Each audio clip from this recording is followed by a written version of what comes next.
Es cuestión de fe. Cuestión de fe. Es cuestión de fe. Eso es cuestión de fe. Es cuestión de fe.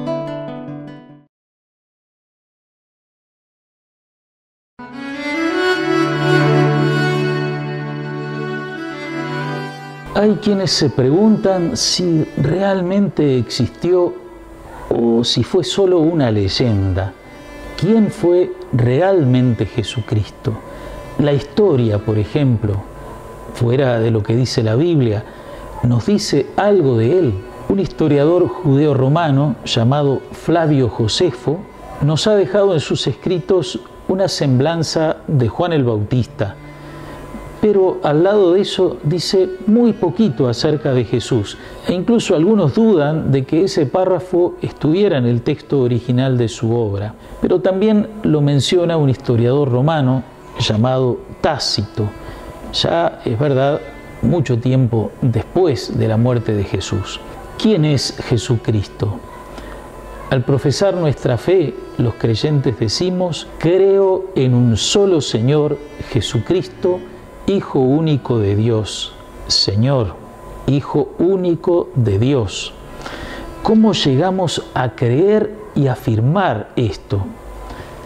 Un punto de partida para entender quién es Jesús es la promesa y la espera de un Salvador. Esa promesa la recibe de Dios un pueblo, el pueblo de Israel, y se va plasmando a lo largo de los siglos en los libros que componen lo que solemos llamar Antiguo Testamento, mejor llamado Libro de la Primera Alianza, en fin, la primera parte de la Biblia. En diferentes escritos del Libro de la Primera Alianza se habla del Mesías, del servidor sufriente, del Hijo del Hombre.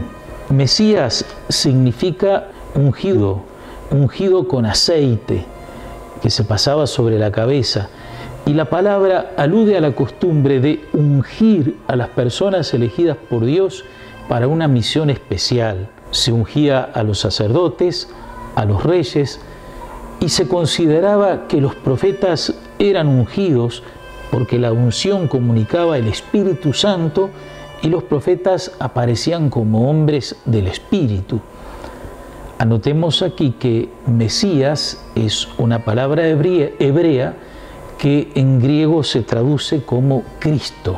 El profeta Isaías dedica varios pasajes a hablar del servidor de Yahvé, el servidor de Dios, que a través de su sufrimiento, de su propio sufrimiento, salvaría a los hombres. Y finalmente, el libro de Daniel, con lenguaje apocalíptico, presenta la figura de un misterioso Hijo del Hombre que viene desde el cielo para juzgar a los hombres y establecer su reino. De esas tres formas se anuncia el Salvador que Dios enviaría a su tiempo.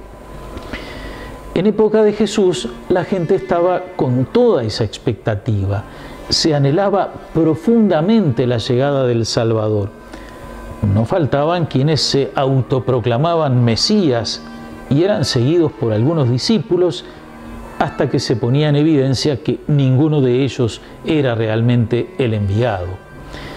Cuando leemos el Evangelio desde la fe, leemos los distintos pasajes que hablan de Jesús teniendo como telón de fondo su muerte y resurrección.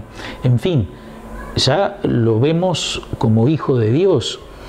Pero si tratamos por un momento de ponernos en la piel de la gente del tiempo de Jesús, vamos a ver que había distintos grupos con diversas esperanzas respecto al Mesías: fariseos, saduceos, esenios. Por otro lado estaba la gente sencilla, creyente, llevando también muchas veces, una existencia dolorosa con sus enfermedades, sus pesares, su marginación. Es esa multitud que muy pronto sigue a Jesús. Jesús se compadece de ellos porque andan como ovejas sin pastor, perdidas, hambrientas, sedientas, dolientes. Jesús aparece a los ojos de todos como un hombre. Los profetas no habían anunciado que el Salvador sería el Hijo de Dios, aunque eso no se excluye. Pero Jesús está allí, en carne y hueso, con un corazón humano, en el que sin embargo está el amor infinito y misericordioso de Dios. La muerte y la resurrección de Jesús van a plantear un interrogante. ¿Quién es realmente Jesús? Entre los primeros cristianos hubo diferentes posiciones al respecto. Algunos consideraron que era un hombre extraordinario, adoptado por Dios, convertido en hijo de Dios, pero de partida hombre como todos. Otros, al revés, subrayaron su aspecto divino, un Dios con una apariencia humana, Dios como disfrazado de ser humano. En la fe creemos que Jesucristo es verdadero hombre y verdadero Dios. ¿Qué nos dicen los evangelios? Siguiendo el orden, cómo las comunidades en las que nació cada evangelio fue recibiendo la revelación sobre la identidad de Jesús y fue comprendiendo progresivamente quién es Él. Si leemos el Evangelio de Marcos, que es considerado el más antiguo, nos encontramos que Marcos subraya fuertemente la humanidad de Jesús y no nos relata nada sobre su origen divino. En el primer versículo sí dice: comienzo de la buena noticia de Jesús, Mesías, Hijo de Dios. Y sin embargo, es impresionante escuchar nada menos que en el momento de su muerte la profesión de fe del centurión romano que exclama: verdaderamente este hombre era el Hijo de Dios. En los evangelios de Mateo y Lucas vemos un mayor equilibrio entre humanidad y divinidad a través de numerosos detalles. Y en este segundo domingo del tiempo de Navidad volvemos a leer el comienzo del Evangelio según San Juan, el llamado prólogo de Juan. Allí tenemos la afirmación más clara y fuerte de la divinidad y a la vez de la humanidad de Jesús. Al comienzo, Juan dice: al principio existía la palabra, y la palabra estaba junto a Dios, y la palabra era Dios. La palabra era Dios. Esa palabra es el Hijo de Dios que existe desde la eternidad, junto al Padre Dios y al Espíritu Santo. Es pues una persona divina, un ser espiritual. Ahí no se habla todavía de ningún rasgo humano. Pero unos versículos más abajo, Juan dice: la palabra se hizo carne y habitó entre nosotros. Esa palabra eterna del Padre, ese Hijo de Dios que existía desde la eternidad, se hizo carne, se encarnó, decimos hoy. Es el misterio de la encarnación del Hijo de Dios.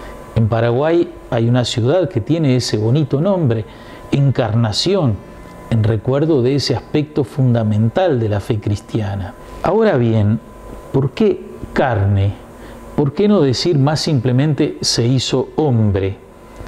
En el lenguaje bíblico, carne es una palabra que designa al ser humano, todo el ser humano, no solo su cuerpo, marcando sobre todo su debilidad, su fragilidad.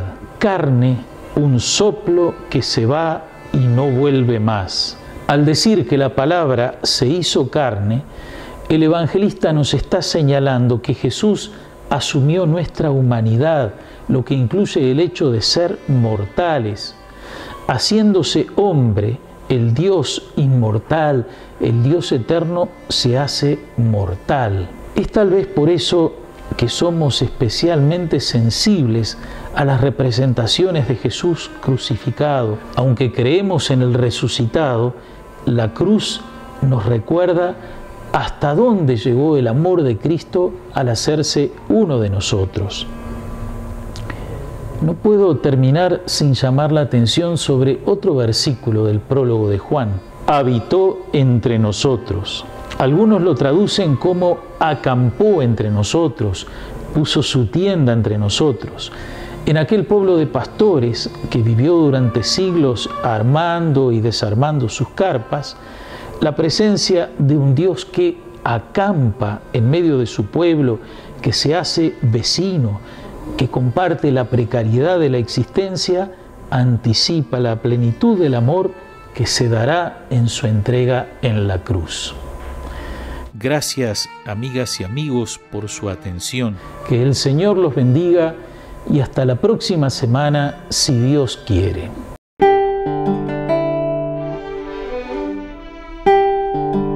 Es cuestión de fe.